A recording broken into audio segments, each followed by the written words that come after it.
Hey guys, if you're shopping for knives and gear, make sure you check out the description of the video you're watching right now for links to some great online retailers. There's also individual links for knives that I personally recommend. Thanks! What's going on, YouTube? Metal Complex here, and welcome to episode 68, I think, of The Knife Guy. If you are new to my channel or just came out of some weird corner of the internet and you have no idea where you are or who I am a knife guy, knife enthusiast, knife collector, knife user, knife enjoyer of many sorts. We are all knife guys and gals in this super weird EDC and folding knife world. We all go down our own unique paths, but oftentimes those paths intersect and we experience a lot of the same stuff. And that's what this series, this Sunday series, is all about. I like to lay out a bunch of knives that are either mine or some of my generous viewers and just pick them up and flip them, give you guys something to watch and or listen to while I talk about some of these common or shared experiences. Thank you so much to my generous patrons who are supporting me right now. If you'd like to get your hands on some cool stickers or some other benefits, there's of course a link right down in the description. You're supporting the world to me. And please follow me on Instagram at metal_complex. So what are we talking about today? So I'm not really sure exactly what I'm going to title this. Obviously it's already titled by the time you guys are watching this, but something that I see fairly common. You guys know I like to cater to new people. I like to be a welcoming channel for new people, even though sometimes the depth and complexity that I take these videos to creates more confusion for new people. The idea is to make the path more clear and more simple for new people. So there are certain types of comments that I discourage or that I, retort to and offer argument, not necessarily like, with salt and fire and brimstone, but just that I combat a little bit in the comment section just to make it easier for new people. Something that's fairly common is, let's take the Canis, for example.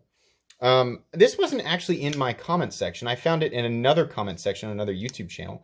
There was somebody somebody doing a review on this knife, and in the comment section, there was somebody who said, I've been EDCing the Spyderco Canis for a couple of weeks now, and I really like it.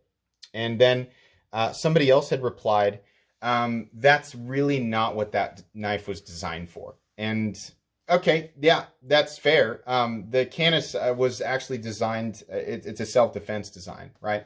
So is the Yojimbo, and that's actually the experience of that type of comment that I had on my channel a long time ago. On my Yojimbo video, there was somebody who was like, you're talking about it from an EDC standpoint, but that's not really what it was designed for. And in the video, I pointed out, I said, I know that this was a self-defense design knife, but that's not the... that's not the reality that I'm going to bring to this knife, or that's not the reality that I'm going to bring this knife to. I'm going to carry this and use it as an EDC knife, and then I'm going to speak on it, or that's what I was doing in the video, was speaking on it as an EDC tool, right? Now, people who are set in stone in their, if they're a confident knife person, confident knife enthusiast, right, been in this world for a long time, they arrive at the conclusion that I'm going to carry what I want to because it brings me happiness. And so comments like that don't affect people who have created a solid foundation for themselves, right? But to a new person reading that comment who might have been interested in that knife may shy away from it because there's all these like weird social elements that are involved with any community, right? There's these rules. How is my decision going to be perceived by the more seasoned folks in the knife community, right? If I buy this knife because I like it and I post it on Instagram and I talk about how much I enjoy it for this or that, am I going to get eye rolls by the elitists of the knife community for using it in a certain way or not using it in the way that it was intended? And that is definitely something that crosses the mind of somebody who's new to any knife community. People have different personalities. People are more or less resilient at base to stuff like that. I'd love to tell you guys that I don't care what anybody thinks and I am this hardened stoic presence, right? I've definitely developed some calluses, some emotional and mental calluses, and I think the way that I think, and I enjoy what I enjoy for my own reasons. It doesn't mean that I don't, consider the argument for some things that the outcome of the argument could be beneficial for me, right? But when it comes to, like, if I wanted to, for example, if I wanted to EDC the Cold Steel Espada, I love poking fun at people who do that. I do. It's funny to me. It's like, that thing's so big. It's funny, but at the same time, I respect the person. I'm not going to sit there and assume that the person who's EDCing it, right, is assuming 100% that they're gaining some sort of tactical or utilitarian advantage, right? A lot of times there are some people who might think like that, but a lot of times the people who are carrying that knife or EDCing it, number one, it's legal to do so in their area. That's pretty important. But number two, they just like to do it, right? They just like it. And they're like, what? I don't care what you think. I'm going to carry what I want, right? And that should be the case. It shouldn't be, you know, where the line gets foggy is people are like, well, you said, you know, when it comes to like non-knife people, you shouldn't take that approach, because we're getting rambly. I promise we'll circle back around. To clarify, when you're talking about non-knife people and whether or not it is appropriate in a certain setting to whip out a cold steel espada and open Karen's bag of pretzels at the front desk, I think that's a little, maybe not, maybe a Victorinox cadet. But people are going to do what they're going to do. When it comes to enjoying a knife as a knife person and interacting with other people in the knife community who have been here for 5 years, 10 years, 20 years, 40 years, whatever, right? If you are new and you are interested in carrying a knife, you know that you're part of the mass majority of us knife people, the 80% who are just buying things because we like them. We might know more or less than each other. We might be more, intertwined in the complexities and the depth and all the details, right? But come on.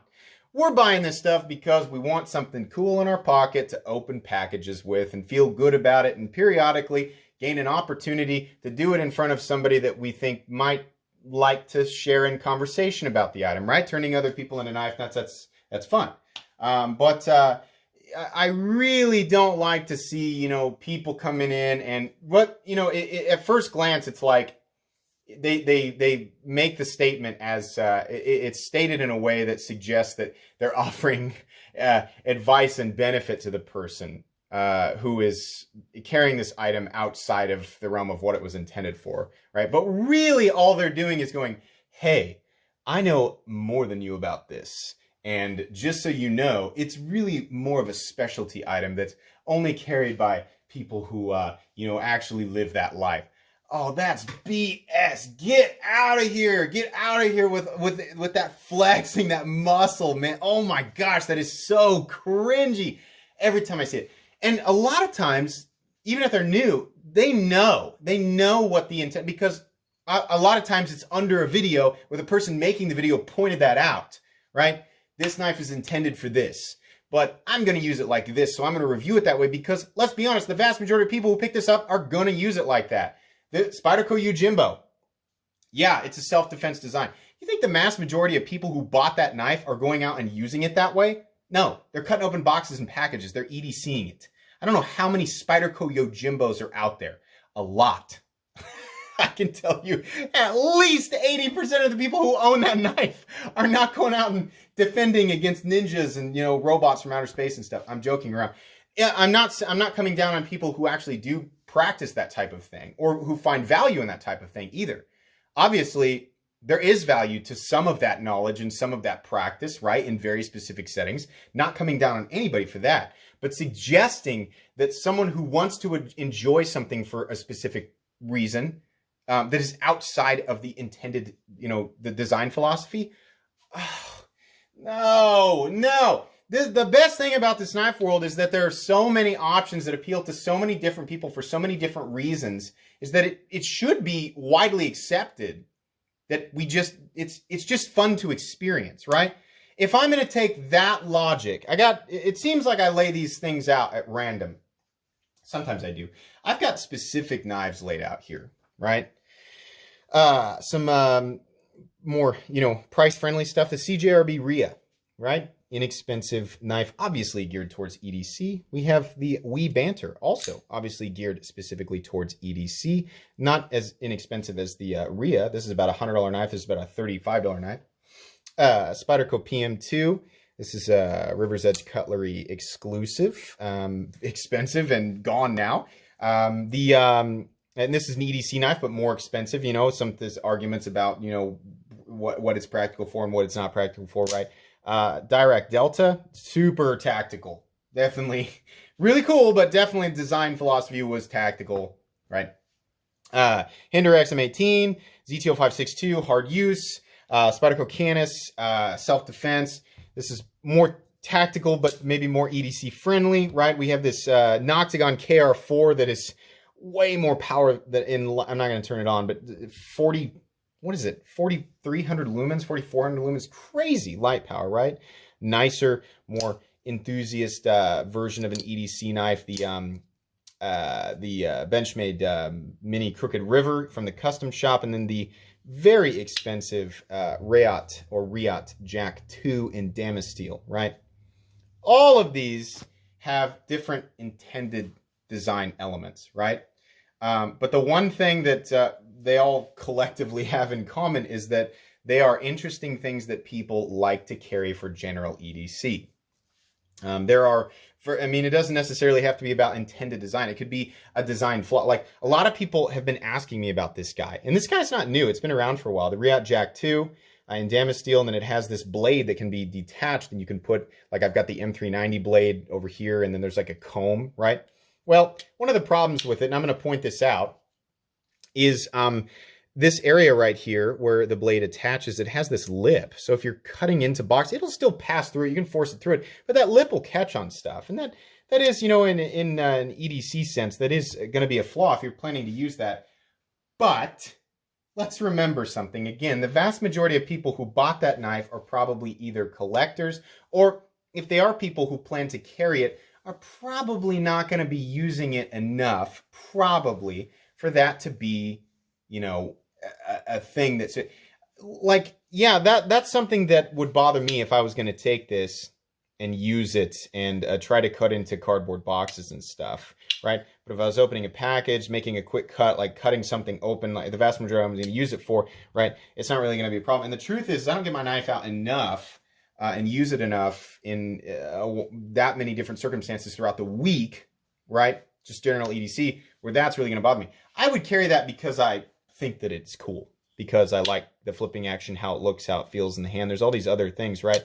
And most knife people are like that. There are definitely, like, if you're like a pure knife user, then yeah, that's not really going to be your thing. But in that scenario, somebody might go, oh yeah, I just got my Riot Jack 2 and it's so cool. I love it. Like, I'm just feeling so good about it. Somebody jumps in and goes, that knife is really terrible for EDC because it has that lip on the spine. It's not really, well, that doesn't mean that, somebody who is interested in that knife, it's good to know that that's there, right? But to suggest that that person is unintelligent for making that choice and potentially driving away people who are new and wanting to enjoy that knife for reasons, for all we know, the people who, some new person reading that comment might have been interested in the Riot Jack and known about that little lip, but was like, well, I really just want to experience it and enjoy it, right? You're driving that, you're in some cases, it's taking away from the potential joy of that item for some people. And I don't like that, because and here's the thing.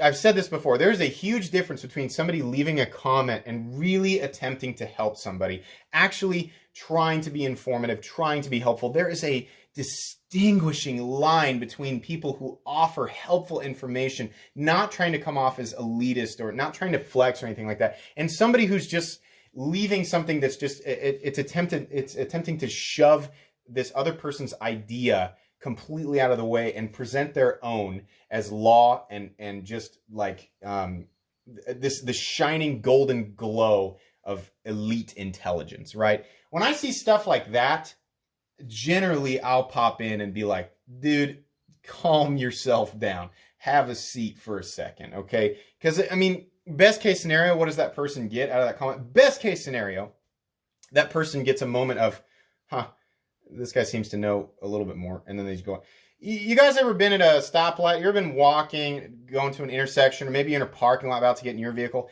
and there's a guy who gets in his truck. It's always a truck, big lifted truck, and he's got loud exhaust, right? Now, personally, I live in Kansas, and I actually do kind of think like the exhaust note on a vehicle is pretty cool, right? Kind of like a loud exhaust. There's a time and a place for personal appreciation. In this scenario where you have, let's say you've got a few people on a corner, a few people coming out of a building, right? And this person with this truck, he sees an opportunity to just be really loud, right? So he starts the truck up and for no reason just revs it, right? in some situations, you know, like let's say there's a scenario where somebody's like asking, like, hey, how do I achieve this exhaust note on this vehicle, this engine, what's it? And then this person who owns this vehicle, who's had it done, is like, well, okay, so the best way to go about this, like, this is my opinion. I really like that, you know, this way. You go with the Borla or do the cutouts or whatever. Going with this motor on this trim, you get an interesting note. That's helpful. But the equivalent of the person jumping into a comment section and just like, you know, look at me, look how much. That's the equivalent of somebody just sitting in a parking lot, just revving the crap out of their truck, and just nobody in that whole area, never once has that happened, and everybody in the vicinity is like, I didn't even realize I wanted to hear that, right? Not once has anyone ever done that and impressed anyone around them. And a lot of people, you know, who do that, they'll say, well, I wasn't trying to impress them, I just don't care what they think, and I'm a lone wolf, right? Down the street. Ugh. Okay. Nah, a lot of times the base idea in those people's heads is, I bet they think I'm so cool right now, you know? Now, on the flip side of that, if I'm going to preach about that, then I have to admit, when I was in high school, I did drive a 94 Chevy Silverado that had no exhaust. Not legal at all. And that was the cheaper way of doing that. And I did that all the time because all my friends were doing it and it was cool, and it's not necessarily a small town thing, right? There's a lot of people who like to mod the exhaust in their vehicles and just be loud and obnoxious because they feel like, you know, it's cool, and they feel like because it's cool to them, then everybody around them is impressed, right? And as you get older, you realize it's not so much the case. For a lot of people, unfortunately, there are still people who do that and assume that everybody around them thinks that they're cool. In reality, it's just making everybody around you go, geez, what a douche, you know? Definitely. Every time, right? I honestly will probably mod the exhaust on my truck. I bought a new truck here recently. But will I sit in a parking lot and rev it? No, because that's annoying. That's really annoying. It's just for me. It's just for me to like, right? So tying this all back in, you know, when people jump in and they, you know, say, well, you're EDCing it. Like people tell me, you know, people jump into my comment section all the time to tell me, I collect these Hinder knives. I love them, but I never use them, you know, in a way that emphasizes their maximum potential. You know, like they're informing me. Did you know the Rick Hinder XM18 is built for hard use? You're just collecting it. You're just using it to like cut open some packages. Oh, dude, you don't even know. Yeah, I do. I just don't care what you think. I like Hinder knives. I promise you, I don't care. It's been 3 years. But see, my foundation and what I like and why I like it is solid. It's impenetrable. It's open to suggestion from people who are offering legitimate and helpful suggestion. But I'm resilient to the salt and the BS. New people, I don't know. And see, that's also off-putting. People wanting to explore this stuff, of being intimidated by the elitists. We've talked about this before, the knife guy, right? That's off-putting. The whole community looks off-putting when people jump in and do that. You know, most of the time, this is my thought, based on my experience with a lot of knife people. People who have really been in this for a long time and who have, you know, grown to accept an understanding from multiple angles. They've collected and experienced a lot of things. Generally, it's not those people who are the elitists. It's usually those people who are offering helpful advice and wanting to contribute, you know, in a positive way to the knife community, especially to new people. Usually, the people who just own a couple of knives and who just made a big fancy purchase on something, the people who are really zeroing, let's say it's like you got, you know, Joe Schmo from down the street owned a Rainbow M-Tech Batman knife, right? And then he jumped up to a Spyderco Tenacious, and then he thought, you know what? I'm going to buy the craziest, most tactical thing that I can buy. So, and he comes into some money, right? Maybe he's got a good paycheck, and he buys a Microtech Combat Troodon with the Hellhound blade, right? So then he's all about that Combat Troodon. He's all about, and he gets into the, you know, the design philosophy behind it, the design philosophy behind an OTF. He watches a bunch of military tactical stuff, self-defense stuff, right? Again, he's trolling comment sections. He's watching videos for reaffirmation for himself, right? And he's that person over the course of a week, he's watched 40 videos and has become the self-proclaimed professional on the Combat Troodon and specific blade shapes and the design philosophy behind him, right? And so he's going through the comments section, right? And whether he realizes it or not, he's just looking for, to tack on to like-minded folks, and then anybody else who is, let's say somebody else is like, hey, I just bought this and I'm never really going to use it for this or that, but I just EDC it because I think it's neat. You bet your butt that the average Joe Schmo that I'm talking about is going to jump in and inform that person about how misguided he is or she is in that circumstance, carrying that. Now, how dare they carry that knife outside of the circumstance that it was intended, right? This is not super commonplace. If you are new and you're watching this right now and you're like, yeah, I didn't even know this was a thing, don't let me scare you, because it's not as commonplace as I'm suggesting. But because I have this channel and I upload every day and I am reading through hundreds of comments a day, I see it every now and then, and it's a bummer. Such a bummer to see that. Back off and let people enjoy what they want to enjoy. Don't jump in and, nobody's waiting for you to jump in. Nobody's in the please, will some all-knowing elitist jump in and, show me how unintelligent and feeble and helpless I am. Oh gosh, I'm so helpless. Please help me. Nobody's doing that. Nobody wants you to jump in and do that. What they might be seeking, obviously if they're asking for it, is help understanding something. But people can carry what they want for the reasons that they want, as long as it is, number one, legal, and number two, it's not meant to, if your reasoning is, well, I carry what I want so that I can let everybody else know that I don't care what they think. Like, push that thought. If you're passively, right, there's a difference between those two types of mentalities. If you have created this resiliency and this self, sureness, right? You know what you like and why you like it, right? And you're just carrying the object. You're not waving it around in front of anybody's face, right? You're just carrying it. I like it. It's for me, right? I'm not making a big fuss about it. It's just, I enjoy it. You're carrying something and you're carrying a knife that you're waving around, and, I'm a lone wolf. I think like this, and I want everybody to know that I don't really care about their feelings, and then that's different, right? That whole, I don't care about what you think, that's toxic. Right. Man, I'm so preachy with this. So many people have left the chat. Like, Complex is so preachy. He's delivering a message that's meant to, give off the impression that he's being helpful to newer parts of the knife community, but at the same time, he's actually building up this impression of himself that is elitist, and that is not my intention. I'm just trying to make sure that everybody understands my exact perspective on this. I want this to be a welcoming community in all corners. You can't stamp out every last little negative or toxic thought that pops up. Believe me, I have some very silly perspectives in my comment section sometimes. But if I can help spread the idea of what is positive and what is negative, at least from my perspective, then, and I feel that there is a general mass benefit to that, then that's why I talk about this stuff, right?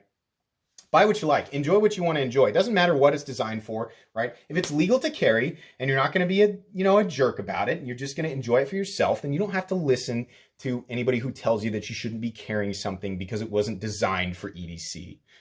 The vast majority of the people who are interested in any of the knives on this table, and things that are well outside of, the price ranges that you're seeing here, the vast majority of people are buying them because they enjoy them, not because they've done all the calculations associated with every little cutting test for every event that they could possibly, come in contact with during it. They buy what they like, and they find reasons to convince themselves that it's the right for them at that one time, right? There's nothing wrong with that. And I think that's healthy.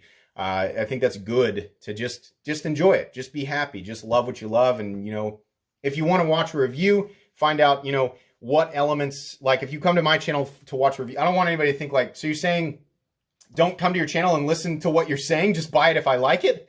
I mean, yeah, but if there are certain parts of I've always told people to listen to my review and listen to the parts of my review that pertain to you and your needs with a knife, right? If you don't care as much about T6 screws, I always come down on T6 screws, right? If you don't care about that, then ignore that part of my review, right? If you care about things like double clutch and maybe thickness behind the edge, and I talk about that stuff, right? I don't expect anybody to assume that I know everything about knives. I want people to take the parts of my reviews that matter to them and make the choice for themselves based on that information. Okay, this is a long one. 24 minutes? Yeesh. Man, my videos this weekend are super long. Holy crap. Okay, guys, that's going to be pretty much it for this episode of The Knife Guy. Please follow me on Instagram at metal_complex. If you enjoyed this video, please leave a like. If you'd like to check out my other content, I do, of course, have lots of videos of knives that are either expensive or inexpensive that I do or don't like. So check those out. And if you enjoy all my content, go ahead and click on that Metal Complex logo right there and subscribe because there's definitely more coming. Thanks again for watching, everybody, and have a great day.